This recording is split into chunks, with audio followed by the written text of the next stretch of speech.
McAllister down the left field line. Connor Tate is going to round third. He will score. And rounding third is Blaylock. He will score. And the Dogs walk it off. If you're looking for the latest Georgia Bulldog news in football, basketball, baseball, and recruiting, then you are in the right place. It's third down, Bryce Young's career. You need 10, play clock at 4. From the pocket, launching downfield, underthrown and intercepted. Keely Ringo has an escort down the sidelines. All the way to the end zone, and Georgia is going to conquer the Crimson Tide. Hosted by Jeremiah Stoddard and Jonathan Williams. Georgia on the mountaintop. Demons be gone, and the drought is over. National champions at long last. Just sit back, relax, and prepare yourself for these hot takes you're about to listen to.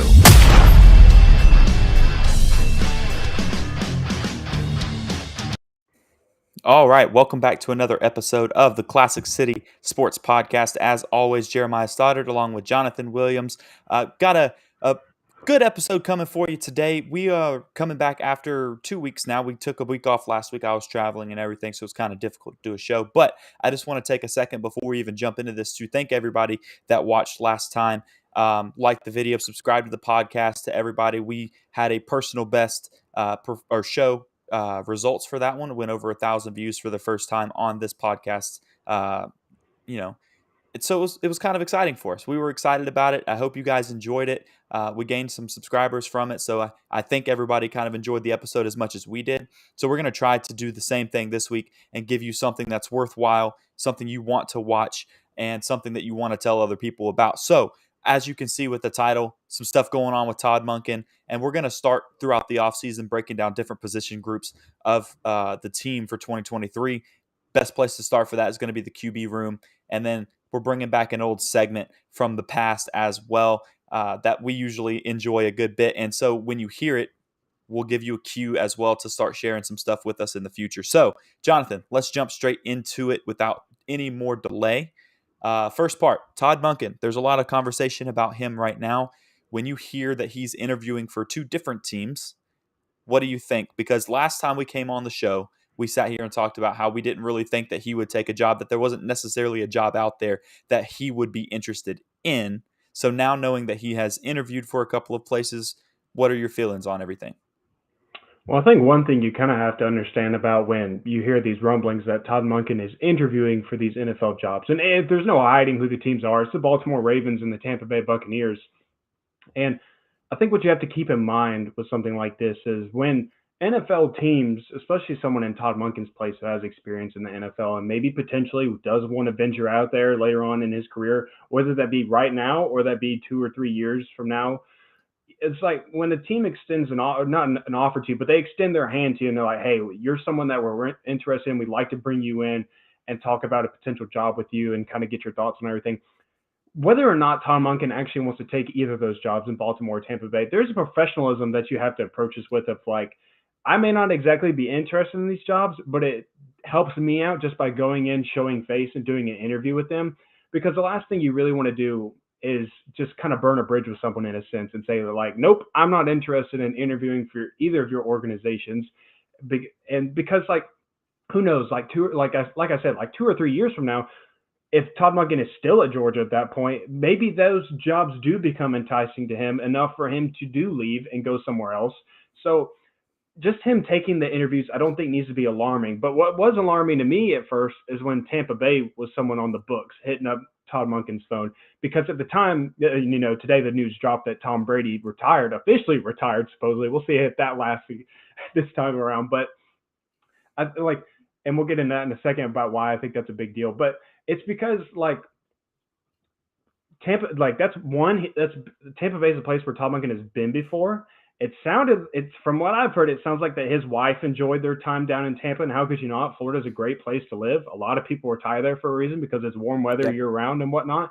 And Tampa Bay's been a contender as of late, but now that Tom Brady's out of the equation. There's a big old question mark at the quarterback spot if you were to go over there and be an offensive coordinator. Kyle Trask is your front runner for the starting quarterback position over there in Tampa. Not exactly ideal. And then if you go over to Baltimore as well, there's a big question marks around Lamar Jackson's future in Baltimore, whether or not, even if they do franchise tag him, probably trading him, or maybe he just goes elsewhere and he walks. So two places that Todd Monken is interviewing, there's big question marks around the quarterback position, which I think is worthy of noting, because if you are going to be an offensive coordinator, and you said this a couple weeks ago, Stoddard, during the episode, if Todd Monken does go somewhere and takes an offensive coordinator job in an NFL gig, he would want stability in his offense and know that he can go there and have immediate success. Todd Monken has said repeatedly that a big thing for him is winning ball games. Right now, Baltimore and Tampa, not sure that those are winning organizations as of right now with how things are going there. So a lot of big news, a lot to talk about. Now, I just want to know your thoughts. Is that kind of how you're aligning with Stoddard here? Yeah, and you hit on something that I was going to bring up as well, which, as always, we're always on the same page, it seems like. So no surprise there for everybody watching. But it's exactly what we talked about 2 weeks ago when we were on here, was when you look at taking the jump from back to the NFL from college. I know he's been to the NFL before, so he kind of knows what he's dealing with. And that's why I think this is even more relevant, because he does know what it's like to take that step to the NFL. So if you're willing to take that jump to the NFL, you're immediately on the hot seat. They don't give you a lot. Like, you see first year head coaches getting fired now. They do not care. They don't give you time to settle in and figure it out. They need to make sure that you're performing at a high level immediately. And to do that in the NFL, you need a really good quarterback, or at least a very serviceable quarterback, I'll say. And those two places right now, they don't have one. So they don't have that, like you were just talking about a second ago. Tom Brady's gone. Had Tom Brady stayed, it'd be more concerning. It'd be something that you look at it and go, maybe he will be interested in going there because he has Tom Brady, and everyone probably wants to coach or work with Tom Brady at some point in their career. Like, if you have the opportunity, that's kind of a hard thing to pass up. So there's that. And then, like you said as well, with Lamar Jackson in Baltimore, I mean, they have what, Tyler Huntley? That's going to be their quarterback next year? As if Hey, he's a pro. Oh, come on. The dude has 2 touchdown passes and 3 picks on the season, and he's a Pro Bowler. I mean, that's a joke. That's a whole other conversation. We'll talk about that on Sunday on the Four Wide podcast with Dan Kiley, who's in the comments right now. Shouts to Dan. So, but that's your quarterback, right? So you're going over there, and Baltimore already didn't have a great season this year with Lamar Jackson throughout the season, and when he was out, they didn't play very well. So is it worth taking the jump from a team? Like, there's comments that Todd Monken's come out and said personally, where he's like, "Hey, I like winning. Winning is fun. Like, it's a culture that you want to be a part of. Like, you want to be a part of a winning program. Every single person in sports, whether it's the athlete, whether it's a coach, they always have a competitive nature, and they don't like to lose. So why take a jump? My personal opinion is, why take a jump from a team that this season has a dang good chance of going three-peat? Because if you look at the schedule, they have a very, very winnable regular season, and then that means they have almost a immediate lock into the playoffs if they win out all 12 games in the regular season, even if they lose an SEC championship game. We saw that 2 years ago from Georgia, or not this season, but last season from Georgia, where they did that. So you have a very good chance at going with three-peat. You have a quarterback that you've gotten to work with a good bit in, maybe Carson Beck, which we're going to get into that as well. But the 2 different quarterbacks he has on his roster that would potentially start this year, he's had a good bit of time to work with those guys, so they understand what he's trying to do at this point in time. And so that goes a long way, I think. I know it's weird for him to be at Georgia as long as he's been already, but I do think that there's a really, really good chance that he wants to come back because he likes to win. And you don't have job security in the NFL. I think that's a big thing as well. So without those quarterbacks, especially if Lamar Jackson is leaving, if they don't pay him and he does leave, then I definitely don't think he wants to go out that way. I mean, shoot, even with Tom Brady, Tampa Bay was crappy this year. I mean, they made the playoffs, sure, but I mean, it was like the NFC South was so bad. It was like nobody wanted to win it. It was who's going to take it at the end, just based on having a crappy record. You're still going to make it. Yeah, absolutely. I mean, and I think it kind of says a lot, the fact that Tom Brady took this as a sign for him to kind of go ahead and hang it up officially. Again, air quotes, because he pulled it last year where he retired and then came back like a month later. So, but I think that's kind of a sign to kind of say of not only what he thinks about his career, maybe that he's kind of peaked out, he's done, wants to go focus on other things, but also like he didn't think that it was worth coming back another year to Tampa. And there was rumblings about maybe him going elsewhere, giving it another go. But for him to just kind of say, all right, I'm done now, I think that kind of says there's some writing on the wall as far as Tampa Bay's roster right now and what Tom Brady thinks that they can do. And because Tom Brady freaking loves football, you don't play as long as he did without loving football and breathe football every single day of your life and love doing that. So if he feels that it's kind of an iffy situation, then the only thing that I could see maybe Tampa Bay doing that could maybe get Todd Monken to come over there and say like, hey, we'll bring you on for an offensive coordinator role for maybe a year because our head coach is kind of on the hot seat right now. If he has another blunder of a year, then you could be one of our top choices for our head coaching gig. Obviously, you would have to interview and whatnot, but that's again if Todd Monken's even interested in becoming NFL head coach. And we'll never know if that he has aspirations to do that right now. But what we do know is he loves winning, and as you said, Georgia is doing a lot of winning, and they are set up perfectly in a good spot to do that again next year. Potentially go 12-0 a third time, go win another SEC championship, and be right back in the college football playoff to potentially three-peat because that offense is freaking loaded, and we'll get into that here in a second. So I'll let you go ahead and get us started on our next segment, about the quarterbacks, kind of let you give an intro to that. I'm having some technical difficulties over here, so I'm going to go ahead and dip out for just a second. You can go on your little rant real quick. All right, go ahead. But like I was just talking about as well, when you have a guy like Todd Monken potentially coming back to Georgia, what is appealing is having quarterbacks that you think you can trust or that you think can take you to a championship type caliber team.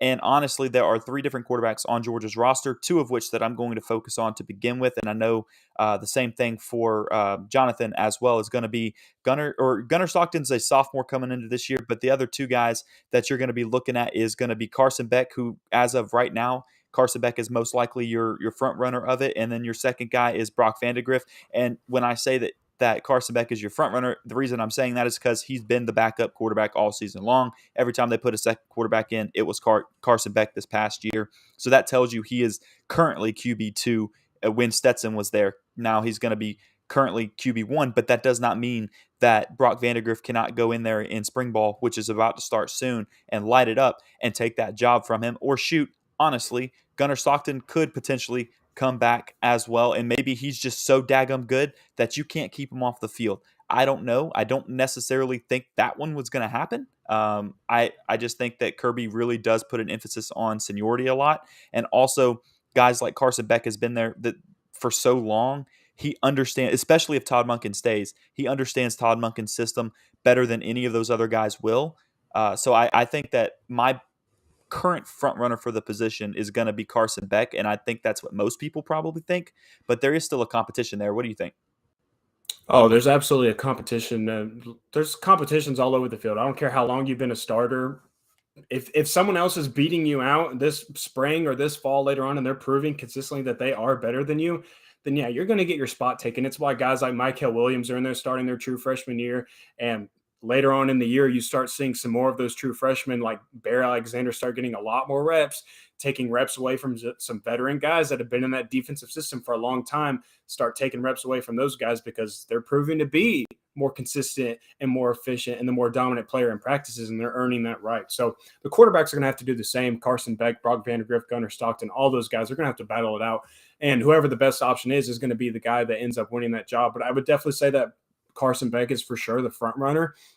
And it's not just because he's been there for 3 years. Well, it is because I'll tell you this. If you go back and look at Todd Monken's track record, specifically in college, when he was a head coach at Southern Miss and then now offensive coordinator at the University of Georgia, there's a trend with what he does with quarterbacks over a 3-year stretch. Now, you're not going to see it in the same way that you with Carson Beck that you have with a Stetson Bennett or a Nick Mullins at Southern Miss, but it's that if you go by year with Nick Mullins, he started 3 years under Todd Monken, and then Stetson Bennett started 3 years under Todd Monken.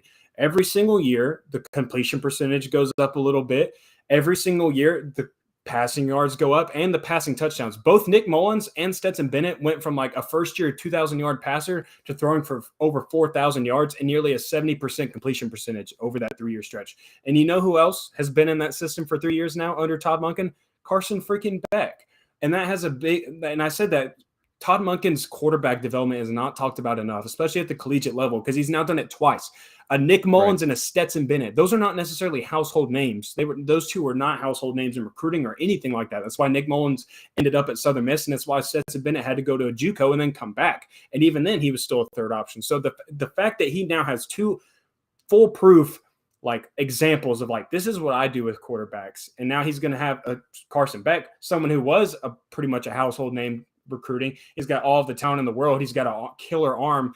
And if he can just put it all together in this 1 year for himself, then things are going to be just fine at the University of Georgia. We've talked about how much talent they return in their receiving corps, and it's only going to be better, especially if things start clicking with Carson Beck. So that's why I'd say he is your clear front runner, in my opinion, regardless of what the Heisman odds say on some national website about Brock Vandagriff being the front runner for Georgia for the Heisman odds. But yeah, I'd say 15 without a doubt. And you saw it when he came in as a second option throughout the year when they would pull Stetson out, and they did it a good bit. So you got to see a good bit of Carson Beck this year. He looked clean and polished. He threw multiple balls this past year where you're like, ooh, this guy is comfortable in this system now. He knows how to run it, and boy, does he look good throwing the ball. So I think Carson Beck is going to be really good for the University of Georgia if he does pan out the way I think he will. I agree. I agree with that wholeheartedly, and it's good to and everyone so much wrote him off last year because he obviously lost his job. I'm not talking about this season. The first year that Georgia won the national championship. He was gonna be the starting quarterback, and then all of a sudden, or before the second game of the season, and all of a sudden midweek, that changes. Stetson gets the nod, and all of a sudden Stetson takes off and keeps the job the rest of the way, and it just becomes his at that point. And every single time you saw Carson come into the game, he didn't look polished. He did look a little rough. He had a rough game. He did throw a pick six. Things like that. He struggled a little bit. And like you said, this year when he came in, every single time he came in, man, it was like, man, he just looks really clean. He just looks like he knows what he's doing. It's fluid, like you said. He just feels comfortable. I think the guys around him seem to know how to kind of work with him. He seems to command the pocket or the huddle and all that. He just seems a lot more comfortable than he did the year before. And I think that's definitely going to translate over. It'll be interesting to see how he handles the spotlight as, in my opinion, like I said, he's currently the number one guy. So now he's got the pressure. He'll get those number one reps, and he'll probably split those number one reps with Brock Vandagriff in spring ball especially. So he's going to have somebody right on his heels. That pressure is immense. That pressure is not something that everybody can handle. So it'll be interesting to see how he does it. And plus, the pressure of Georgia's fan base, man. I'm talking, you guys are ruthless. I mean, absolutely ruthless. And while we love you guys as well, but it doesn't take much for Georgia fans to look at a quarterback and say, I don't like him. We got another 5-star sitting there. Let's go ahead and give him a try. And in the reality of it, it's really difficult to do that in college football. You don't exactly change quarterbacks that much. Somebody might be having a little bit of a rough day, but that doesn't mean that it's so simple to just switch quarterbacks in the middle of the game or just change starting quarterbacks as a whole. There's a lot of continuity into quarterback play and your roster in general, getting comfortable, chemistry, all of that kind of stuff. And so it's not that simple to do. So what I will say is, say Carson gets the job. If week 3 comes around and maybe he's, seems a little off or something like that, you got to give him a little bit of time, because it's going to be, especially early in the season, it's going to be where he's going to have to throw the ball 20, 25 times, stuff like that for the first time in his career outside of high school, obviously. And it's going to take a little bit of time for him to get comfortable with it if he is in fact the starting quarterback. Like you said, it is kind of funny to me that those Vegas odds, or whatever, it wasn't Vegas, whatever odds it was that had Vandagriff as the favorite out of the two for the Heisman, when as of right now, he's not even the number one guy currently. He could get it. Maybe they know something we don't know, but as of right now, It's not him. I'll tell you exactly what that is. That's some journalist or whoever wrote that up, or whoever came up with the odds. It's someone going down Georgia's roster and looking at recruiting rankings, and they see Brock Vandagriff, 5-star, number 2 quarterback in his. Okay, yep, that's the guy that we're going to pick from Georgia right there. That's all that is, in my opinion. Yep. Nothing against Brock Vandagriff, of course, because he's an amazing talent, and he has all the talent in the world that he needs to have to succeed in the SEC. But I think one good thing about, you touched on potentially whoever is the starting quarterback maybe struggling in the first couple of games, because, your first couple of especially at the start as a starting quarterback. Like, you are now the Yeah. guy in the huddle. You said you're the guy calling the shots. You're the guy getting everybody set up, making sure alignment's right, et cetera, relaying the play call. There's a lot more pressure on that as opposed to, okay, we're up 35, I'm getting subbed in, maybe get to throw 5 or 6 passes, show off my arm a little bit, and we're going to call it a day. This is now, I'm in here for 4 quarters, and it's my job to lead this offense down the field every single time that we get the ball. So it's a bit different pressure and a bit different outlook on the game. But the good news is that Georgia's opening schedule this next year is cupcake, like just all the ducks in a row. It's like UT Martin, Ball State. Like, you open up with like the first 3 or 4 games, And you mix in, I think in the first 4 games, 3 of them are out of conference against like Ball State and UT Martin. And I think that you get South Carolina mixed in there like week 3. I think that's why I said week 3 a second ago, because I'm pretty sure week 3 is South Carolina. Somebody in the comments, if you want to correct me on that, that'd be great. But I think it's South Carolina. So that'll be like the first test that you get is South Carolina. And that's not an easy game. In general, the good thing is that game will be in Athens because we were in Williams-Brice Stadium last year. So that game's in Athens. So whoever the quarterback is at least gets to play at home for that game to kind of get settled into the SEC. And I don't think a team like South Carolina looked really good late in the season. So that's a team that you don't overlook by any means. So I do think it is good. Like right now, everybody's counting them as a bad team because they haven't been great lately, and that they look at the schedule and say, oh, that's not, that's just an average SEC team or something. You don't know. You could get out there and it could be very different once they come into Athens. And, Spencer Rattler is going to be there another year. And maybe because he looked a lot better late in the season as well. Just ask Tennessee what happens if you overlook South Carolina. Oof. I mean, playoff hopes gone like that. Ran out of freaking fireworks because they hung so many points on your head. Drop your balls, or just go and run. So whoever the starting quarterback is, they're going to be able to get their feet under themselves, get their feet wet a little bit, get some experience under them. And then, like you said, their first SEC game is going to be at home. So they're going to have their home crowd behind their back in that game as well. So very favorable schedule to be getting a new starting quarterback into the mix. And you'll have plenty of time to figure things out. And then hopefully in those games, you'll be able to even get a look at your second guy and your third guy. And that's what I'm more interested in, actually, because I'll sit here and I mean, it's no secret that we think Carson Beck is going to be the starter. So I'm more interested to see what the depth chart looks like with Gunnar Stockton and Brock Vandagriff after this offseason, because you see people saying that Gunnar Stockton should be the starter this year, and I just can't get behind that just because he's only been here for 1 year. And while, again, like, of course he's talented, he's at the University of Georgia for a reason, but I just don't think he's there yet. It's a very hard jump to go from like Gunnar Stockton being your scout team quarterback for TCU, and then the very next season, he's your starting quarterback and leaps a 3-year player and a 2-year player. I just find that hard to believe. But I'm interested to see what another year for Gunnar Stockton, another year for Brock Vandagriff looks like, and see how those two duel it out and see how they match up against one another. Because this will be the first. Sorry, go ahead. Say that. I was just going to say, like, this will be your first year, really, just like last year was like, or this past year was like your true first glimpse at what Carson Beck looked like now. Yes. This was also going to be your first true glimpse at what a Brock Vandagriff looks like, and potentially a Gunnar Stockton as well, if you get that deep into games and you get that far down the depth chart. Yeah, and this is the challenge for Georgia as of this year, because at this point, especially between the battle of Carson Beck and Brock Vandagriff, both of those guys have been there for a long time.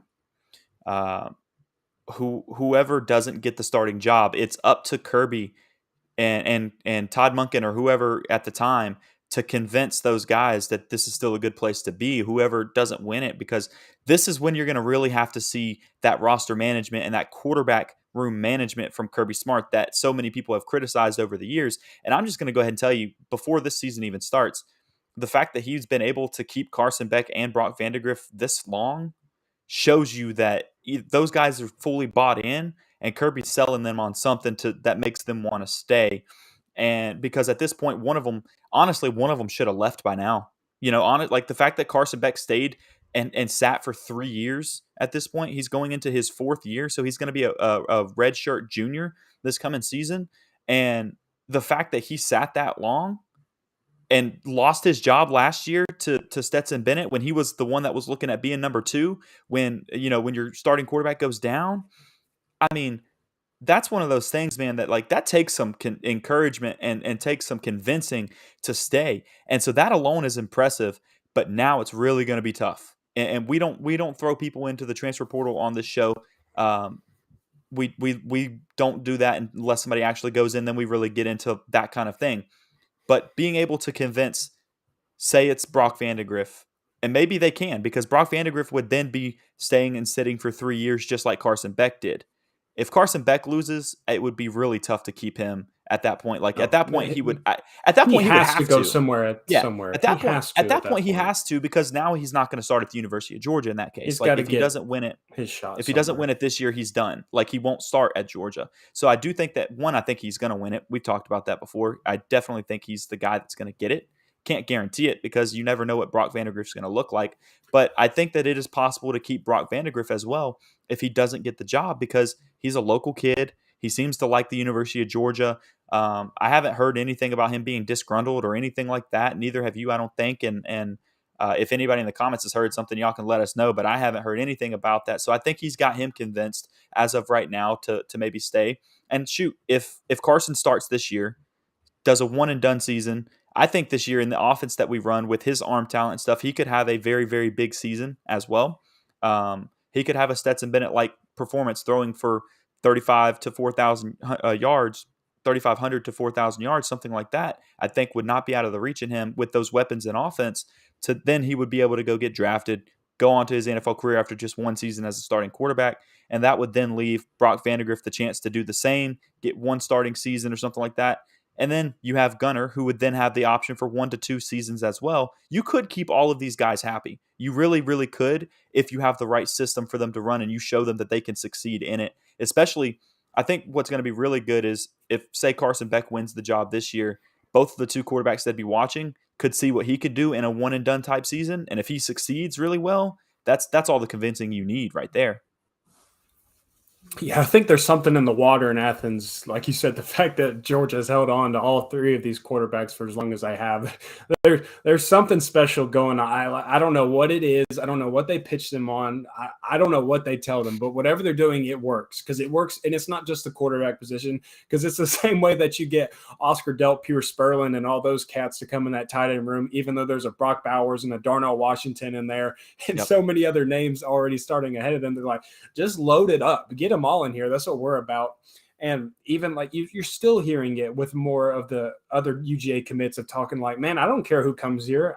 I want to be a dog. I want to come to Athens. Like that's what you're hearing from other guys that are committed to the University of Georgia. Like, I don't care who comes. Bring anybody. I just want to be in Athens. I want to be in that environment. It's ridiculous. It's one of the only programs that I have seen in all of college football be able to do this, because do you know how many quarterbacks would have just hung it up immediately at that UAB game when your head coach comes to you 2 days before the game, when you think you're about to be the starter, and says, hey, we're not starting you anymore. We're going with Stetson Bennett. We're going with the former walk-on, blah, blah, blah, struggled a little bit last year. That's who we're putting in this game. Like so many people would have walked away right then and would have said, all right, I'm in the portal. I'll see you elsewhere. I'm out of here. Like I'm going to go find my opportunity somewhere else. I don't know what it is, but that whole staff is filled with nothing but a bunch of wizards in regards to, because in this modern era of college football, people just move around like a carousel. It's just all over the place. Some players play at a new school, it seems like every single year, just beatboxing all around the place. And so for Georgia, especially at the quarterback position, because there was like a record number of quarterbacks in the transfer portal this past year within the first 2 days of the window being open, like over 150 of them hit the portal. It's crazy.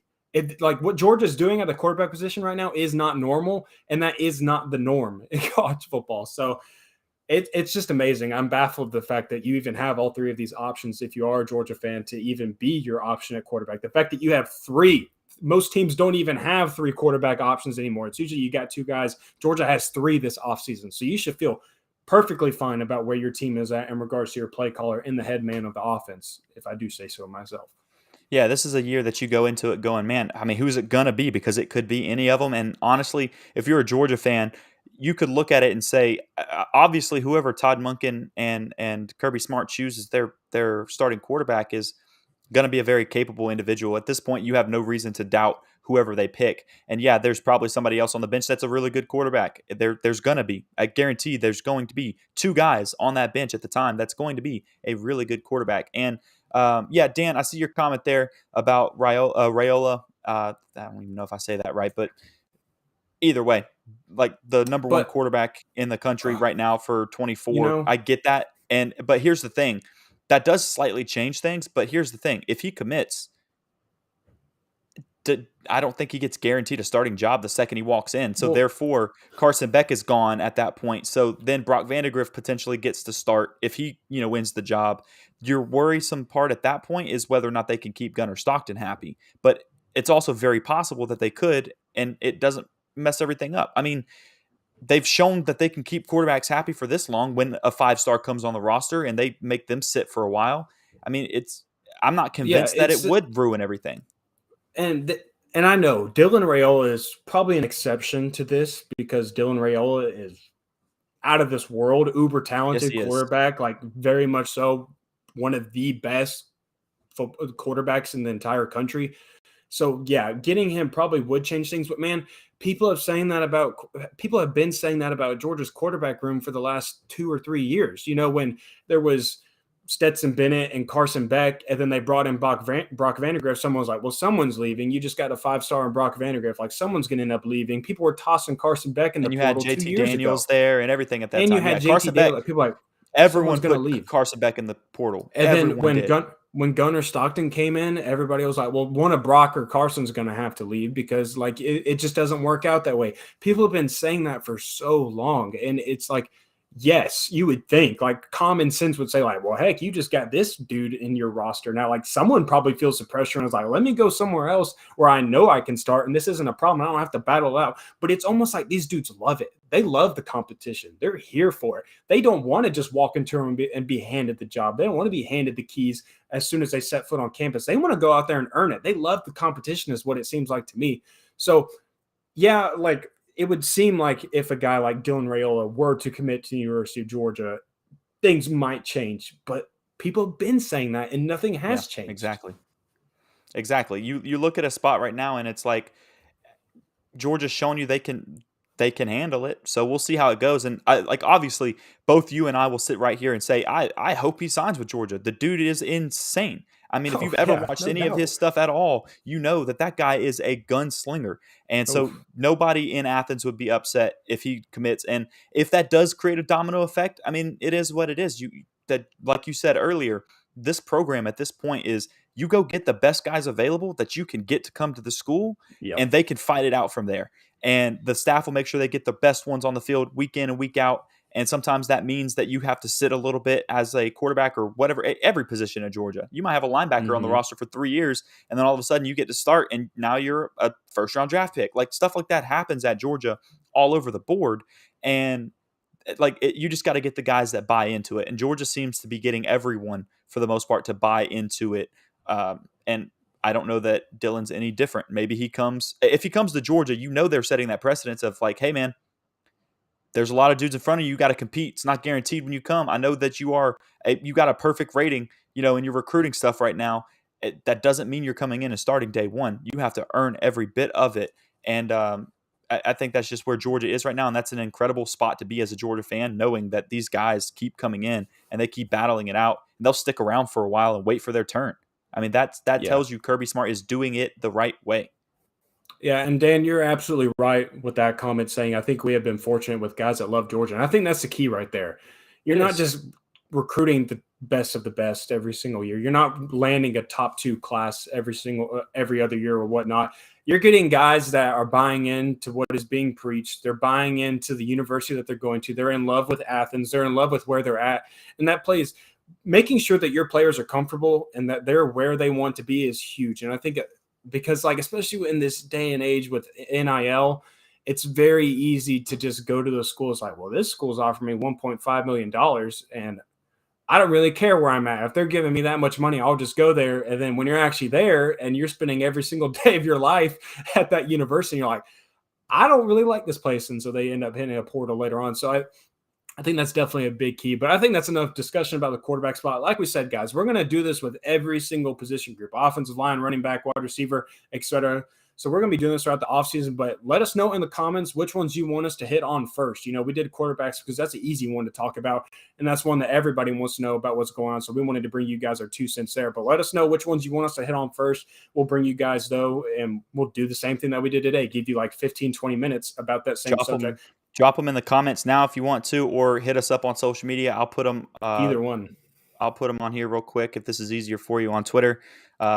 Jonathan, the podcast, and me right there. So if whatever y'all want to hear, just DM us, add us on social media, whatever you want to do. We love the engagement on social media as well. And then that'll kind of help us guide ourselves through the postseason. We want everybody. All right, so we got running backs and DBs. Those are good suggestions in the comments. Those are 2 good ones. Obviously good ones, and very competitive position groups as well.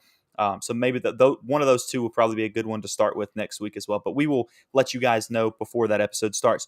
It is time to bring back a segment that I loved so much last year, and I know that everyone seemed to as well. I know everybody told me it was always funny when we get into it. So hopefully we bring it back and everyone loves it just as much as they did last year. It is the off season, which means it is officially talking season. And what that means is all kinds of fan bases out there talking about Georgia, especially hating on Georgia now that they've won back-to-back. They're so bitter. They're putting out some vile stuff on social media. So in the comments right now, if there's something you've heard, go ahead and drop it in there if you want us to talk about it right now. And then we're going to go ahead and get started. Jonathan, I know you had something you wanted to bring for talking season. Yeah, Dan, I see you asking about King of the Hill. King of the Hill is going to be making its return. Don't worry about it. We've just been, with the content that we had planned for this week and the past couple of weeks, we haven't been able to squeeze in everything. But don't you worry.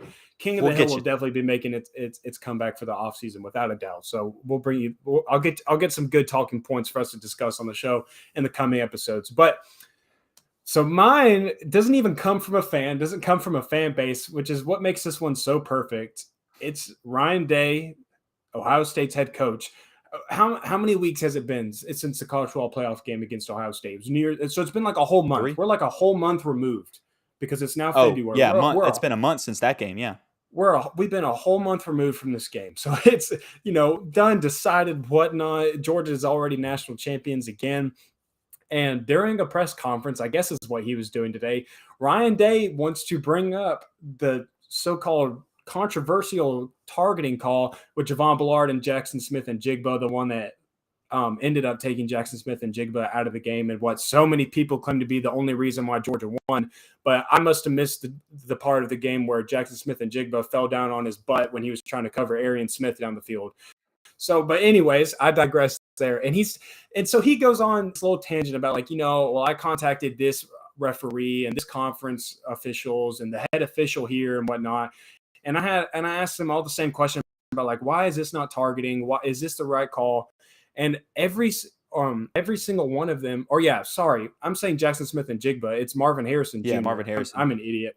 Marvin Harrison. You're correct, Dan. Thank you for saving me there. Marvin Harrison. So many dudes over there. It's hard to keep track of which one's which. So Marvin Harrison Jr., that's one we're talking about, with Javon Bullard and Marvin Harrison Jr. And he's like, and all these officials were like, oh, well, it wasn't actually a direct head-to-head hit. He didn't actually make head-to-head contact, or it wasn't forcible contact to his head. And so he gets all of these explanations, and he goes on to explain them about how he got all these explanations from college referees and officials. Yeah, from the Pac-12 and the Big Ten, both of them. All of them. Of them. And then into that with, I still don't agree with it. Buddy, now I applaud you for standing in the paint, standing your ground, and remaining firm in this. But the fact that you took time out of your day to go and see if this was indeed the right call, and you had 3 different people say yes, this is the right call, and they gave you a reasoning behind it, and you're going to still stand there and complain about a play that happened a month ago. You can't even do anything about it now. What's done is done. Why are we sitting here complaining about that? Why? Why is that your focal point? I don't care that. I know that Marvin Harrison was kind of tearing up Georgia's defensive secondary a little bit throughout the game because he's unbelievable. First quarter. Yeah, first quarter. But again, like I said, he wasn't the one that had to go cover Arian Smith on that one-play touchdown drive. He wasn't the one that let Georgia drive down the field to go and win the game. He wasn't the one that had to go there and kick a game-winning field goal as time expired. He didn't have to do any of that, So it's the same conversation that we have with Alabama all the time about that national championship game and their wide receivers getting hurt. Injuries are part of football. It's a very physical game. And so Georgia had to deal with it with Darnell Washington being getting hurt, and they had to put in a true freshman, Oscar Delp. You didn't hear any Georgia fans complaining about that at all. They just took their lumps and they put him in the with his hand in the dirt and stuff, and Georgia definitely had to change how they attacked because of that the rest of the game. So it's just about making adjustments when something like that happens. And as far as Marvin Harrison Jr. goes, yeah, he was tearing Georgia up in the first quarter, but he didn't have a single catch in the second, third quarter before he got hurt. I mean, for 2 quarters, he was shut out and didn't have a catch. So he tore him up in the first quarter, but they were locking him down. It's not like they needed him to leave the game. They figured him out. They were able to stop him. I just kind of think it's so funny that Georgia is still living rent-free in that man's head. At this point in the offseason, all of your attention should be on the upcoming season and managing your own roster and getting ready for your own season. And he's taking time out of his day to go ask questions about a game that they lost and is done with. What are you doing? I get that media members are the ones asking those questions and kind of prying at them, but you got to know as a coach like that, I don't think Kirby answers that question. I think Kirby goes, we lost the game. You know, game's over at this point. I can't concern myself with it. It is what it is. We're moving on. We're looking forward to next year. He gives you the coach speak stuff, right? Nick Saban also. Well, prime Nick Saban doesn't really answer. Now, lately, I don't know. Nick Saban might. You never know what Nick Saban's going to do now. He's kind of changed lately, isn't he? Yeah, he's kind of a loose cannon lately as far as how he answers media questions. But Kirby would not answer that question like that. No, absolutely I don't think so, not. No. Mine is also, it's kind of funny that's what yours was because, mine kind of plays similar where you're going into, you had the coach, right? Well, linebacker Johnny Hodges from TCU, he was on the Winners Club podcast. I don't remember if it was this week or when or what, but recently, and I saw a clip of it today. And he got asked about being the underdog going into the game. How'd you feel about it? That kind of thing. And he goes, "Oh, we thought it was going to be just like Michigan. We were the underdog there. We surprised Michigan. We go out and do this." And Georgia just struggled against Ohio State. And he goes, then that ball kicked off, and Georgia was not the same team they were against Ohio State. And I wanted to be like, buddy, you're not Ohio State. Yeah. Let's start there. You are not Ohio State. Ohio State's a better football team than TCU by far. Yeah. Georgia played a good game. The fact that apparently that tells you they literally went into the Georgia game going, "Oh, Georgia played a bad game last week." No, the heck they didn't. I mean, you go look at that game, watch the game again. Yeah, they made a couple mistakes, but Georgia played a really good game. The fact that playing that type of game and having that type of offensive performance, they had a bad defensive performance against a very good offense on the other side of the ball. But offensively, Georgia did something, incredible. They were constantly fighting and constantly doing everything. They did not look bad. Georgia did not look bad as a whole in that game. So apparently TCU went to that game going, man, Georgia did not look good. We can go in there and shock the world. We're going to go shock the world. We're going to do what we did against Michigan. Guess what? Georgia's not going to gift you 28 points like Michigan did. They're not going to throw 2 pick sixes like that and give you so many points. They're not going to do that. And you, my friend, are not Ohio State. You are TCU. Come on, man. Not even the same.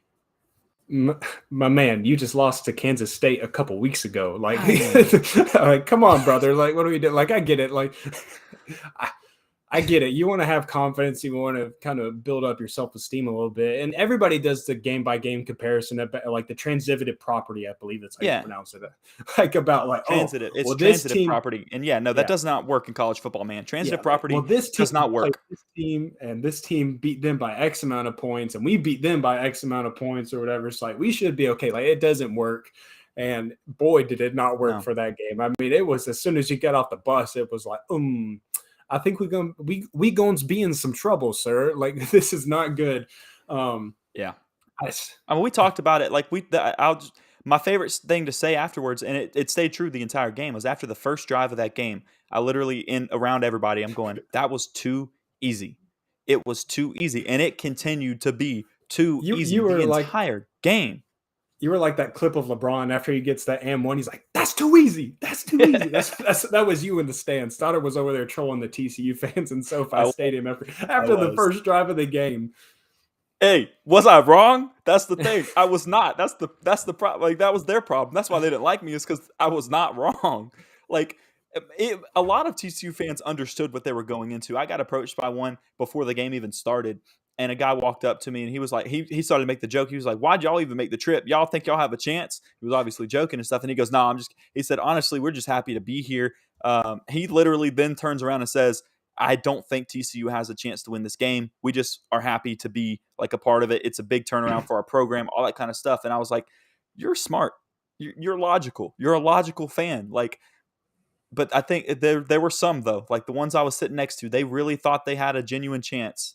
And it just ended up being too easy. So I think obviously that was their linebacker talking. He obviously thought it was going to be very different. And I think they were just like in for like a complete culture shock when they got there on the field and they lined up across from Georgia and said, "Man, this ain't it. We do not have this. Coach, get me out of here. Coach, this ain't it." Gosh, they took our best player and they made 50 of them and put them on their roster. That's probably what they're like. Who are these people? They're freaking dudes made in a lab over here. Like, probably like, oh, they ain't talking about that SEC football, are they, Coach? That's different. Buddies over there eating wings in the middle of a game, the ultimate disrespect. Like, man, this is a cakewalk in the national championship. We got millions of people watching our tails get tucked between our legs. But yeah, I just had to laugh at that clip. The fact that he was like, yeah, and then the game kicked off and it was like, these boys are not Ohio State or Michigan, that's for sure. So I definitely thought that was funny. But great way to kick off talking season for this year. Like Stoddard mentioned earlier in the episode, if you guys see things on your Twitter timelines, freaking send them over to us. We'll give you a little shout out to your Twitter handle or wherever you send it to us. We'll let the good people know who sent you our way and whatnot. So we'll give you a little shout out on the show, and then we'll talk about those topics as well. I know they're ramping up. I already see those Tennessee fans running their mouths, and the Florida fans, they're always doing it because that's all they never stop. They never stop. They ain't got nothing else to talk about for their own program, so they got to actually talk about someone that's good. So I mean, just send them our way, let us know, and we'll talk about them on the show. Anytime that we do talking season, we'll let you guys know on our Twitter page right before our episodes that we give you plenty of time to send in the suggestions. King of the Hill is going to be making a comeback. We're going to keep breaking down position battles and whatnot throughout the year on both defense and offense. We saw you guys dropping suggestions in the comments, and we will be sure to take those into consideration as to who we do next week, and we'll just keep rolling down the list. We said that the offseason content was going to keep rolling, and it is only getting started. It is only going to heat up, and it's going to keep rolling and rolling. So stick around with us. Keep hitting that subscribe button. Keep hitting that like button. Please. And comment down below any like I said, what you guys want to see from the position groups. Put that in the comment section if you didn't watch us live, and let us know any suggestions that you have of what you guys want us to talk about. We are open ears, and we are happy to discuss anything that you guys have questions about or want our opinions on. But that is going to do it for this episode. Like and subscribe, as I said already. And Stoddard, you get to close us out. Yeah, absolutely. Make sure y'all like this video before you leave. There's a lot of people in here that have not liked the video yet, so make sure you do that before you leave the show tonight. But as always, keep it classy in the Classic City. We look forward to seeing you guys next week. Thank you for listening to this week's episode of Classic City Sports. Take a second to subscribe, rate, review, and share with your friends and family. Feel free to reach out to the Classic City Sports crew on Twitter with any topics you'd like discussed. You can reach out to Jeremiah at The Stodfather, to Jonathan at Dr._J Will, and make sure to follow at Classic City Pod for show updates. Check back next week for a brand new episode. In the meantime, to express the sentiments of the entire Bulldog Nation.